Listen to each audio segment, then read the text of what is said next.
Assalamualaikum warahmatullahi wabarakatuh. Alhamdulillah wa syukurillah wassalatu wassalamu ala Rasulillah wa ala alihi wa sahbihi wa mawalah. Asyhadu an la ilaha illallah wa asyhadu anna Muhammadan abduhu wa rasuluhu la nabiyya ba'dah. Rabbi shrah li sadri wa yassir li amri wahlul 'uqdatam min lisani yafqahu qawli. Alangkah besar karunia Allah Subhanahu wa taala. Betapa mudah kita melaksanakan ibadah bulan Ramadan tahun ini. Mudah-mudahan Allah berikan kemudahan tersebut hingga akhir bulan Ramadan sehingga menuju hari fitrah, hari raya Idul Fitri di bulan Syawal. Salam serta salam tak lupa kita haturkan kepada junjungan kita Nabi besar Muhammad sallallahu alaihi wasallam serta kerabat, sahabat, pengikut-pengikutnya hingga yaumil kiamah. Mudah-mudahan kita bagian daripada umatnya yang istiqomah, selalu senantiasa mengikuti jejaknya Rasulullah SAW dan mengazamkan diri, berusaha ingin menjadi seorang da'i, menyampaikan kebaikan-kebaikan di sekitar kita kepada orang-orang keluarga kita, sahabat-sahabat kita, anak didik kita, murid-murid kita, dan semua yang bisa kita ajak sehingga kita semuanya sama-sama berada di surganya Allah SWT bersama sahabat dan Rasulullah SAW. Baik, di kesempatan hari ini saya ingin mohon izin menyampaikan beberapa sebuah hikmah cerita yang merupakan intisari dari kehidupan Ramadan di zamannya Rasulullah SAW. Mungkin sedikit daripada kita yang memahami sirah, mempelajari tentang sejarah Rasulullah SAW, bagaimana beliau melaksanakan ibadah di bulan Ramadan. Mudah-mudahan kehidupan Rasulullah ini dan para sahabatnya bisa menjadi sebuah motivasi bagi kita semuanya dan menjadi acuan teladan bagi kita untuk bisa memahami perilaku Ramadan yang sebaik-baiknya, karena merupakan sandaran utama kita adalah kehidupannya Rasulullah SAW. Rasulullah SAW sebagaimana kita ketahui, perintah puasa di bulan Ramadan ini jatuh pada bulan Sya'ban tahun kedua Hijriah. Jadi Rasulullah memulai berpuasa di bulan Ramadan itu adalah setelah 2 tahun di Madinah. Kemudian Rasulullah SAW meninggalnya di bulan Rabiul Awal pada tahun ke-11 Hijriah. Jadi ada sekitar 9 kali Ramadan yang pernah dilakukan Rasulullah SAW beserta para sahabat-sahabatnya. Maka ada beberapa nanti timeline dan peristiwa-peristiwa penting pada tahun ke tahun, dan mudah-mudahan nanti bisa kita ambil pelajaran sama-sama.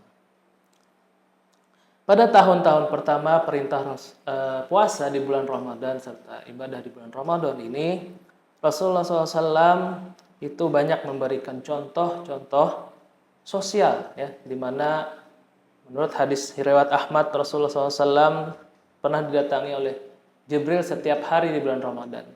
Maka setiap didatangi oleh Jibril, Rasulullah SAW melaporkan ibadah sedekah setiap harinya. Jadi Rasulullah itu tidak pernah luput setiap hari di bulan Ramadan itu memberi sedekah. Baik itu kepada sahabat, kepada orang-orang di sekitar di Madinah. Dengan tujuan apa? Setiap orang yang bersedekah pasti akan bertemu kepada seseorang. Kemudian setiap bersedekah pasti ada orang lain yang akan mendapat kebaikan kita. Maka di sini adalah pesannya, di bulan Ramadan maka kita harus berbanyak kegiatan sedekah, sosial, dan tidak menutup diri atau menyepikan diri di rumah saja. Selain Rasulullah SAW aktif juga dalam sosial, Rasulullah SAW juga selalu menjaga ubudiyah, ibadah, baik itu meningkatkan sholat, meningkatkan ibadah, membaca Al-Quran, dan lain sebagainya. Nah, kemudian di tahun kedua, seperti yang kita pahami, adanya suatu peristiwa yang sangat penting di mana tercetusnya perang Badar. Kaum muslimin subhanallah mendapatkan kemenangan gemilang di sana dan mendapatkan sebuah motivasi besar yang akan menjadi tonggak semangat para kaum muslimin untuk memperluas kekuasaan dan dakwah Islam. Kemudian di tahun ketiga ada peristiwa hadisul ifki, di mana Siti Aisyah radhiyallahu anha itu dituduh melakukan perbuatan zina kepada salah satu sahabat. Dan hikmahnya dalam peristiwa ini adalah terbukanya kebusukan kaum munafik dan orang-orang yang ikut dalam barisan kaum munafik tersebut, sehingga dapat diidentifikasi oleh para sahabat dan Rasulullah SAW, sehingga dapat lebih berhati-hati ke depannya. Kemudian di tahun kelima, di bulan Ramadan, ada peristiwa Zaid bin Harisah dikirim ke Ummul Kirfa, di mana pada masa itu juga mendapatkan kesuksesannya. Jadi Ummul Kirfa ini merupakan pimpinan suatu kaum, suatu suku yang sangat keras pertentangannya kepada kaum muslim, sehingga tidak jarang beberapa kali terjadi pertikaian. Namun pada tahun kelima tersebut, di bulan Ramadan, justru keberhasilan Zaid bin Harisah mengambil hati Ummul Kirfa selaku pemimpin kaumnya dan memeluk Islam, yang merupakan sebuah kunci kesuksesan juga kaum muslimin. Kemudian di tahun ke-6 ada peristiwa Sariyah, di mana Khalid bin Walid pergi ke suku Najran, dan mereka juga sukses melakukan penaklukan dan mendapatkan sebuah pemeluk-pemeluk Islam yang baru, sehingga memperluas lagi dakwah Islam.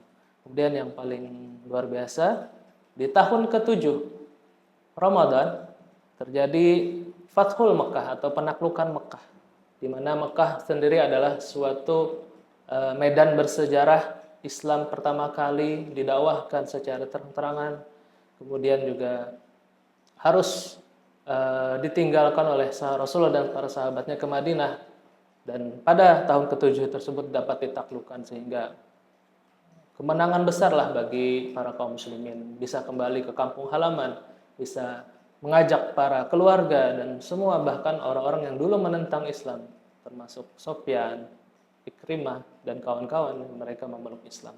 Ini merupakan sebuah sejarah luar biasa. Kemudian di tahun ke-8, di mana banyak orang berbondong-bondong masuk ke dalam Islam, baik itu dari kaum Yahudi, kaum Nasrani yang mereka mu'alaf, ya, mereka berduin-duin masuk kepada Islam karena melihat kebaikan di dalam Islam, meninggalkan agama-agama mereka. Kemudian di tahun ke-9, di tahun terakhir Ramadan, Rasulullah SAW, banyak juga delegasi dari negara-negara tetangga Arab, ya, termasuk Yaman, Habasyah, dan negara-negara lain, memberikan delegasi-delegasi mereka dan menyatakan diri memeluk Islam, sehingga semakin luaslah Islam, semakin besarlah kekuatan Islam. Nah, insyaallah ini terjadi di bulan Ramadan dalam kurun waktu 9 tahun bersama Rasulullah SAW. Apa hikmah yang bisa kita ambil dari peristiwa ini adalah, mari kita produktif untuk melakukan keperluan dunia di bulan Ramadan atau berpuasa di bulan Ramadan.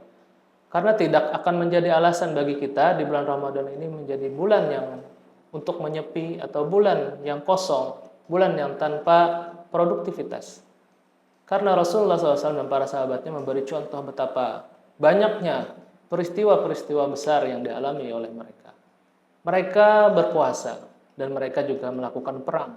Tentu saja sebelum perang mereka juga mempersiapkan amunisi, mempersiapkan persenjataan. Ada yang mengasah anak panah, ada yang membentuk senjata-senjata dari metal, dari besi, dan itu tidak mudah, ya, bergelut dengan api, bergelut dengan tempa dan sebagainya. Kemudian juga di antara para sahabat melakukan penaklukan, ya, yang tidak mudah dan mendapatkan kesuksesan di zamannya. Kemudian sebagaimana kita tahu juga bahwa kemerdekaan Indonesia juga terjadi di bulan Ramadan, tepatnya pada 9 Ramadan. Mereka yang memperjuangkan kemerdekaan adalah para kiai, para tokoh-tokoh muslim. Mereka paling keras orasinya, paling keras teriakannya, paling keras takbirnya adalah orang-orang muslim yang sedang berpuasa. di bulan Ramadan. Dan peristiwa kemerdekaan Indonesia adalah peristiwa yang wajib kita renungi, merupakan timbal balik dari kemerdekaan kita sebagai bangsa Indonesia. Dan sekali lagi kita mendapati itu di bulan Ramadan, di saat kaum muslimin berpuasa. Mari sahabat Saijaan, mari kita semakin bersemangat lagi dalam berkecimpung di bulan Ramadan. Baik itu aktivitas dunia, pekerjaan kita, yang mengajar, yang berdinas, yang menolong orang-orang sakit ya di rumah sakit. Mari kita bersungguh-sungguh. Di bulan Ramadan ini adalah justru kesempatan kita untuk memperbanyak amal-amal kita, kebaikan kita, pekerjaan kita, aktivitas kita, atau produktivitas kita. Dan mumpung momen bulan Ramadan ini, mungkin Allah Subhanahu wa taala mudahkan kita juga mendapatkan energi lebih dari rahmat Allah Subhanahu wa taala sehingga kita banyak melakukan kebaikan. Demikian, mudah-mudahan kita semakin bertakwa kepada Allah Subhanahu wa taala. Wabillahi taufiq wa hidayah. Assalamualaikum warahmatullahi wabarakatuh.